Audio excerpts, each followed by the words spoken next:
Now, the city of Johannesburg has closed several licensing centres across the city.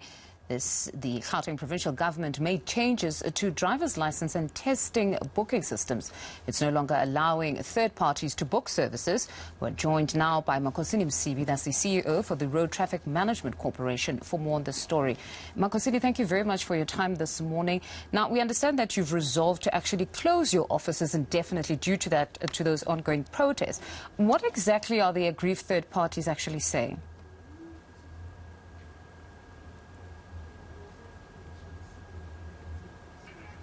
Mr. Makosini, can you please unmute? Can you please unmute yourself? Okay, thank you, Nomfundo. Thank you very much. I hope you heard my question. I heard the question as well as to a good morning to our viewers. Let me put the record straight. The testing stations, DLTCs, are not closed. Some of them have been blockaded by the striking people. We have not taken any decision to close any of the DLTCs. To that extent, we even had obtained an interdict to interdict them from disrupting the services at the DLTCs. But what's the crux of the matter? The crux of the matter is we have introduced a third layer of the online booking system. The online booking system is categorized into three phases. One is to ensure that there is convenience. Two is to ensure that you comply with the POPI Act. Three is to deal with the long lines and also to begin to avoid the scourge of the COVID-19. What the striking driving schools are alleging that they cannot access the system. The system is accessible. Mm-hmm. And what does the system ask from you? The system asks from the individual to open an individual profile. In the individual profile, you will be asked, what is your identity number? What is your name? What is your address? And what is your email? Now, that's what it requires, because remember, in terms of the POPI Act, the Protection of Personal Information Act, you can't just disclose any other information belonging to any other person to the third party. So that's the issue that is at stake. Mm-hmm.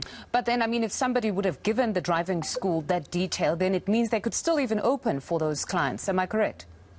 If the public is giving it to the driving school, yes, it will require that. But here's the catch. It therefore means that you must put the telephone number or the cell number of the particular individual as well as his email. Because if you put the same email twice or the same cell number twice, the profile will reject the number. That's all what they're supposed to do. So all what they're supposed to be doing, even if they're booking on behalf of the people, if people have given them power of attorney to use their ID numbers, details, they are able to do that. But the only thing is that they can't put this one and the same ID and one and the same cell number and one and the same email. That's it. Which so surely can't be an issue then. We can't be having a protest if it's that simple. Because what we're hearing from driving schools is that they're actually saying that if the intention was to have a more efficient system, as you say, this is the third layer for convenience, for COVID, as well as to comply with the POPI Act, they're saying you've defeated the purpose because in most cases your system is offline. Is this the case? The system is working. You can get into the system 24/7. All right. So you haven't had any issues of the system being offline at all? Well, the offline, like any other issue, it had happened, I think, once or twice the previous week. But for the rest of the time, the system is it's online. All right. So now what is going to happen? They've barricaded. People cannot access your licensing centres. Where to from here? Well, it's unfortunate that we're doing this in the democratic dispensation, where everybody has a right as a human being. To that extent, it is on those bases that we have resolved to seek the intervention of the law enforcement agencies. Particularly, we acquired an interdict to interdict them from doing what they're doing. To that extent, If they continue to do the same, it is therefore for the law enforcement to take its course, because they'll be contravening the court interdict. Is there no alternative option to do what we have just done now, where you sit and maybe take them through the system if they want to continue to assist third parties or clients, in fact, as third parties themselves? Is there any way to take them through the system so that they don't encounter some of these problems? We have done that. We have done so in the past, and we will continue doing so.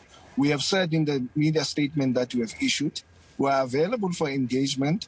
We are available for consultations at any given moment, because we are there to serve the nation.